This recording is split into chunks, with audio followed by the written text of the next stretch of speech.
还记得2023年底，应该要在2024年推出的 vivo X100 Pro 提前在11月中发表。今年更夸张了，预计推出的全新旗舰机种 X200 系列将会在10月中发表以外，这次 X200 Pro 的镜头还有可能会沿用2024年最强拍摄手机 X100 Ultra 的规格。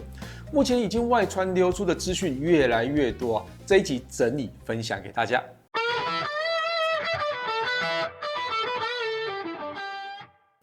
嗨，大家好，我是 Kissplay。今天我们来聊聊 vivo 即将在10月中登场的 X200 系列手机。还记得去年 X100 系列提前在11月中发表的原因吗？如果大家还有印象的话，就是配合联发科技所推出的天玑9300呢的提早发布而去发布哦。而今年的 X200 系列也是因为同样的原因啊。之前在联发科技的法说会中就有提到，全新的天玑9400处理器将会在10月发表。而跟他们关系密切的 vivo 今年一样会抢头香啊，所以在处理器发表之后，随即就会推出首款搭载天玑9400处理器的 X200 系列手机。而台湾部分会哪时候发表呢？根据小道消息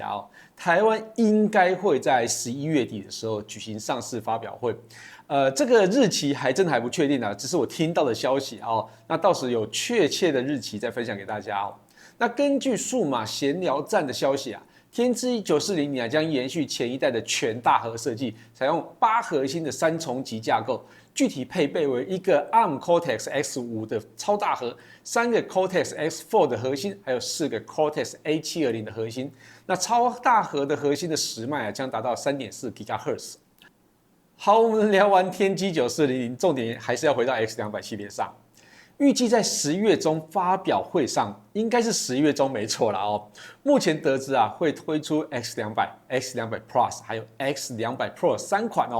那 X200 Ultra 呢，将会在2025年才会推出。这整个 tempo跟 X100 系列非常相近那 X200 Ultra 为什么会这么晚推出呢？是因为它会搭载高通 Snapdragon Gen 4的处理器，要跟天玑9400稍微时间要错开一些嘛那 X200 系列在外形上，机身会维持在8mm 左右的厚度，但因为感光元件跟望远镜头的需求，还是会沿用大眼睛的样貌。也就是说机身虽然很薄，但是相机模组还是非常有分量当然，机身薄对于手持来讲就会更轻松，所以这个应该也是权衡的做法。那萤幕部分。X200 Plus 这个是比较特别的规格预计采用6.3寸的萤幕，那 X200 呢则是6.5寸，都会比 X100 系列的6.78寸小了不少那这两款预计都会采用平面的萤幕，而 X200 Pro 呢应该会维持在6.7寸左右啦，会采用等身微曲面的显示器能够把萤幕做小。其实有个关键就是 vivo 去年推出的蓝海电池，在能量密度提高底下，电池就不会占用那么大的空间，进而才有办法把机身缩小。那这次 X200有着5600毫安时的电池容量，搭配90瓦的有线快充，电量跟续航看起来应该是不太需要担心的而 X200 Pro 的目前还没有看到电量的资讯，但依照 X200 的尺寸跟电量来看X200 Pro 预计应该有机会达到6000毫安时吧。那如果是搭载这个电量的话，这个续航力应该会很可怕。那大家关心的拍照摄影能力在今年推出 X100 Ultra 之后，可以说这把 vivo 推到顶峰了虽然一开始的软体调教并不是那么的理想但是随后的几版更新之后，可以说是目前市面上最强大的拍照手机。而即将可能在今年10月登场的 X200 Pro， 预计采用5000万像素的主镜头，还有超广角镜头，那搭配2亿像素的3.2倍望远镜头。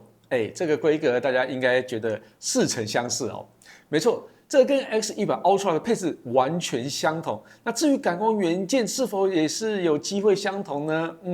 我觉得应该可能啦为什么会采用2亿像素感光元件当成望远镜头呢？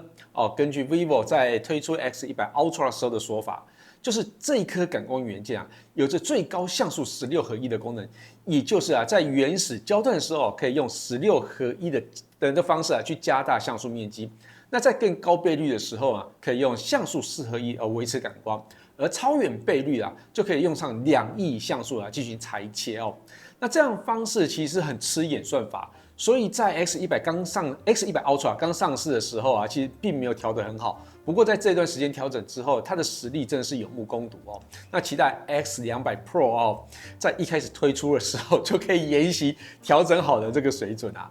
那 X200 的规格也不差啦啊，应该采用的是5000万像素的主镜头，还有超广角镜头，搭配6400万的望远镜头。那这颗望远镜头焦段预计应该会比 X200 Pro 要长一些，应该会来到4.3倍甚至到5倍哦。那目前看起来的 X200系列真的非常强大，不过这些都还是传言啦哦，不知道真正推出的时候会不会差很多。总之，接下来的9月、10月、11月，随着高通跟联发科处理器的推出，将会有许多新手机陆续登场。我这边也会持续帮大家整理最新的消息。以上就是 vivo X200系列的八卦报道，感谢大家收看这期节目，希望大家也会喜欢这次内容。如果有任何问题或是建议，也可以留言让我知道。我是 Kissplay，我们下次见，拜拜。